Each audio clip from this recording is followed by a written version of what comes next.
नमस्कार, आप देख रहे हैं डीजी न्यूज़। अब न्यूज़ उज्जैन से। विकट परिस्थिति में मानवता का परिचय देने वाली डॉक्टर को किसी अन्य व्यक्ति के द्वारा किया जा रहा ब्लैकमेल, इस बात की शिकायत डॉक्टर परेशान होकर वरिष्ठ अधिकारियों के अलावा कई जनप्रतिनिधि को भी करेगी। डॉक्टर सोनाली अग्रवाल इस समय विकट परिस्थिति के चलते कोरोना वायरस योद्धा के रूप में गत 5 महीने में एक अच्छी सेवा उज्जैन की मेडिकल कॉलेज आरडी गार्डी में दे रही है। इसके बाद भी कुछ समाज के दुश्मन ऐसे होते हैं जो ब्लैकमेल करने में नहीं चूकते, जबकि हमारी टीम ने उज्जैन के मेडिकल कॉलेज में जाकर जांच पड़ताल की तो सबसे अच्छी सेवा देने वाली एक अच्छी छवि वाले डॉक्टर सोनाली अग्रवाल का नाम सामने आया। बताइए, डॉक्टर सोनाली अग्रवाल की कुछ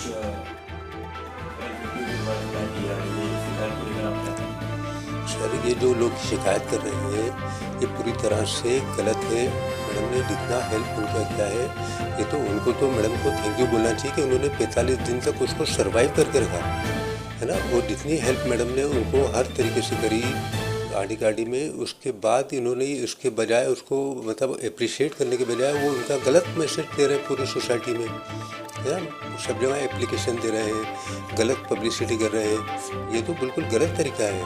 मतलब ये लोहे के पुल पे रहने वाले रईस भाई के उनके जो लड़के हैं, जहीन भाई और उनकी बेटी है, ये लोग उनको गलत पब्लिसिटी करके उनका नाम खराब करने की कोशिश कर रहे हैं। सर, मैडम ने 7 दिन जब वो पेशेंट एडमिट था, जब भी मैडम के पास ये गए थे और उन्होंने कहा था कि आप इनको किसी प्राइवेट हॉस्पिटल में एडमिट कर दें, तो मैडम ने कहा था जो इलाज जितना अच्छा इलाज यहाँ चल रहा है उतना ही इलाज आपको प्राइवेट में चलेगा तो आपके पैसे भी बचेंगे, आप इनको आरडी गार्डी में ही रखें। तो मैडम ने इतनी हेल्प करी और पूरा इलाज, पूरा ट्रीटमेंट पूरा तरीके से हुआ उनका। इस प्रकार के समाज के दुश्मन लोग शिकायत करेंगे डॉक्टर लोग की, तो इस संदर्भ में फिर आप लोग क्या करेंगे?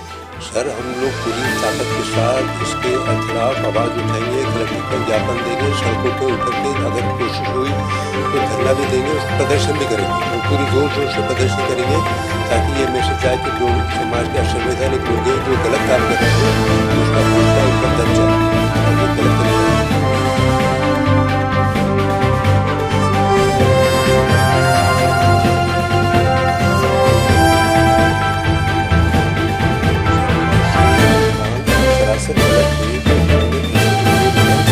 मेरे हाथ से मैंने पैसे वापस दिए उनको कि जब इंजेक्शन नहीं अवेलेबल हुआ तो पैसे वापस करें। फिर वो कैसे करें कि हमें पैसे रख ले, पैसे नहीं दिए उन्होंने।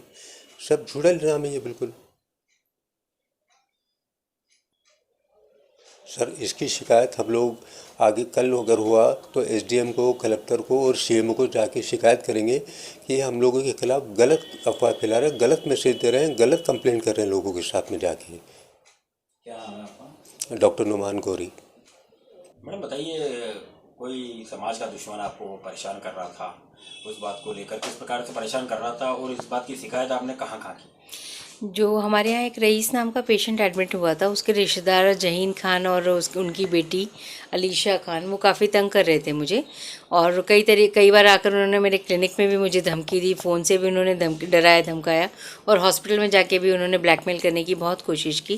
तो इन सब चीज़ों से परेशान होकर मैंने माधवनगर थाने में भी शिकायत दर्ज की है, और एसपी साहब और कलेक्टर साहब से भी मैं मिलने वाली हूँ ताकि उनको पता चले कि वो लोग जो कि समाज की सेवा कर रहे हैं इस कोविड पीरियड में, जबकि हमें अपने परिवार के लिए भी इतनी सी इनसिक्योरिटीज़ रहती हैं। मेरे माँ बाप हैं घर में, छोटे छोटे बच्चे हैं, उनको एक्सपोजर का डर रहता है। मेरी इन कोविड से सुविधाओं के चलते ही मेरे माँ बाप भी आज उसी बीमारी का शिकार हो चुके हैं, पर उसके बाद भी मैंने कभी भी अपने हौसले नहीं छोड़े थे। लेकिन इस व्यक्ति ने जिस तरीके से मुझे मेंटली टॉर्चर करके डराया, उस करके काफ़ी डिप्रेशन में आके मैं 8 दिन से अपने हॉस्पिटल भी नहीं गई हूँ।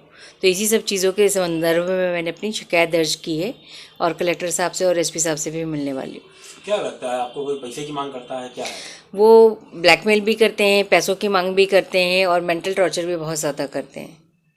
क्या किस प्रकार का टैक्स करते हैं? क्या वो हर बार यही धमकाते रहते हैं, डराते रहते हैं कि हम अगर आपने हमें पैसे नहीं दिए तो हम आपकी इस हॉस्पिटल में शिकायत कर देंगे, वहाँ कलेक्टर से शिकायत कर देंगे, आपको बदनाम कर देंगे, आपको हैरेस करेंगे।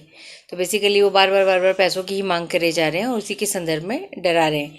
कई बार वो जान लेने की धमकी भी देते हैं कि आपको आप बहुत नुकसान कर सकते हैं, हम आपको जान के खतरा भी पैदा कर सकते हैं। और क्या बोलते हैं? उन्होंने एक बार इस हद तक भी धमकी दी थी कि आप तो अकेले गाड़ी में घूमते रहते हो, आपका कभी एक्सीडेंट हो जाएगा, आपको पता भी नहीं चलेगा।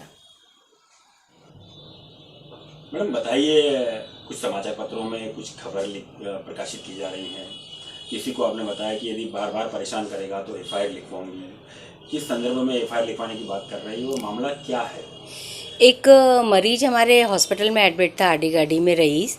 तो उसकी जब तबीयत ज़्यादा ख़राब हो रही थी तो वो एक हमारे परिचित डॉक्टर साहब के थ्रू मदद मांगने आया था कि डॉक्टर साहब हमारी जो भी मदद हो सकती है हम बाहर से ला सकते हैं, हम प्राइवेट में एडमिट करवा सकते हैं, हमारे मरीज़ की मदद करिए।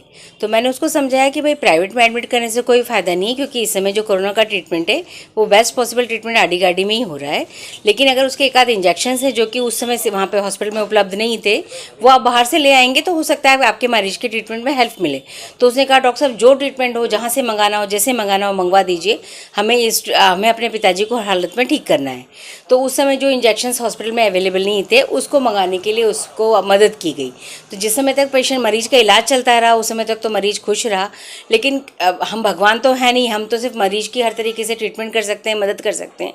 48 दिन तक का ट्रीटमेंट चला, पेशेंट एक दो बार बिल्कुल ठीक भी हो गया, फिर उसको वापस से सेकेंडरी इन्फेक्शन होने करके उसकी तबीयत खराब हो गई। तो 48 दिन बाद उसकी मौत हो गई। तो जब 48 दिन बाद उसकी मौत हो गई तब से उसके रिश्तेदार पीछे पड़े हुए हैं कि डॉक्टर साहब या तो हमको सारे पैसे दीजिए जो कि उसके इंजेक्शन में लगे थे, अदरवाइज़ हम आपको बदनाम करेंगे। वो बार बार बदनाम करने की धमकी देता है। वो कभी डॉक्टर साहब के थ्रू हमारे पास आता है, कभी वो इस चीज़ की धमकी देता है कि हम आपको बदनाम कर देंगे, हम आपका ये कर देंगे, आपका वो कर देंगे।